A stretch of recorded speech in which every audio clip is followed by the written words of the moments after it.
So Yeah. that was it.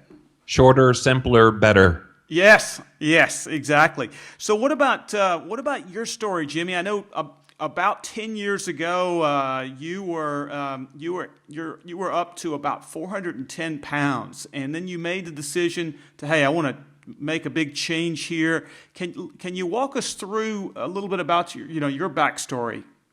Sure. So in the fall of 2003, I was 400 plus pounds. I was on 3 prescription medications for high cholesterol, high blood pressure, breathing problems, wore size 62-inch waist pants, 5XL shirts, and get this, I didn't think there was anything wrong Wow. because I didn't realize I was 400 plus pounds. I just thought everybody took medications. I didn't really feel like I was big, even though I could only shop in big and tall stores. There was a little bit of disconnect, I guess you could say, from where I was and reality.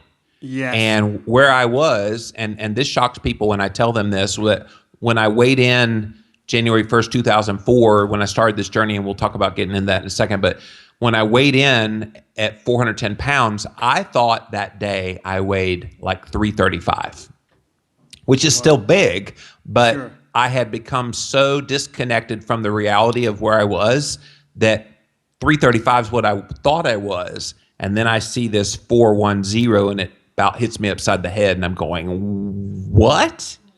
So it was a shock. And I'm sure that's the same with a lot of people. They don't want to know how much they weigh, and they have in their mind, this is how much I weigh, and this is my state of health, and they're totally disconnected from the reality. So for me, it took some things to shock me back into reality.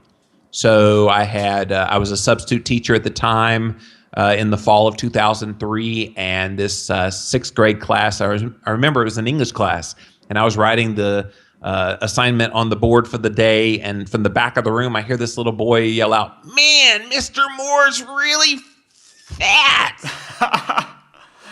And I was like, okay. Of course, the kids all busted out laughing, and I turn around and start laughing to keep from crying myself. But that was a moment that really obviously has stuck with me. It wasn't the only moment, but it was a big one. I also had this carnival that was at my church, and there was this rock wall there. And I was watching kids and adults alike going up and down that thing like Spider-Man. And I was like, okay, I could do that. Again, disconnected from reality. Yes. And I tried doing it, and I get up a couple of steps, and I keep falling off, and I'm not understanding what's going on. And kind of the shame of that started sinking in. And then I'd get in and out of my car, and I kept ripping those size 62-inch waist pants all over and over again. And I'm like, okay, something's going on here. And so reality started creeping back in. So fortuitously, my mother-in-law gave me a copy of Dr. Atkins' New Diet Revolution for Christmas that year. Wow. Gee, thanks, Mom. Yes, I know I'm fat. Thank you for the diet book. She had done that like every year for 4 or 5 years in a row. I think she was very worried that her daughter was going to be widowed at an early age. So I can appreciate from whence she came. It just was a little bold, giving your son-in-law a diet book. But anyway, I'm very grateful, and I give her kudos in Keto Clarity for giving me that book because it literally changed my life. But before it changed my life, I thought Dr. Atkins was a wacko. Right. I was like, how in the world do you cut your carbs? That's where your energy comes from. Why in the world would you eat more fat? Doesn't he know that clogs your arteries, raises your cholesterol, and you're going to die? But I had tried every diet known to mankind before, and none of them worked. So I decided to give this Atkins diet a go. January 1st, 2004, it was my New Year's resolution. At the time, New Year's resolution. It went on to become my new life resolution. But New Year's resolution to lose weight, and I lost 30 pounds the first month.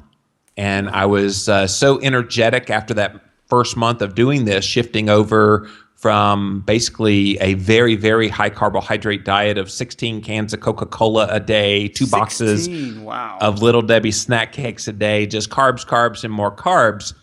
Now suddenly I was eating 20 grams of carbs, and that was a huge shift. That was pretty painful the first few days, but we did get over that. And so I did lose the 30 pounds the first month, felt so energetic. By the second month, I started exercising at like 10 minutes a day, 3 miles an hour on the treadmill.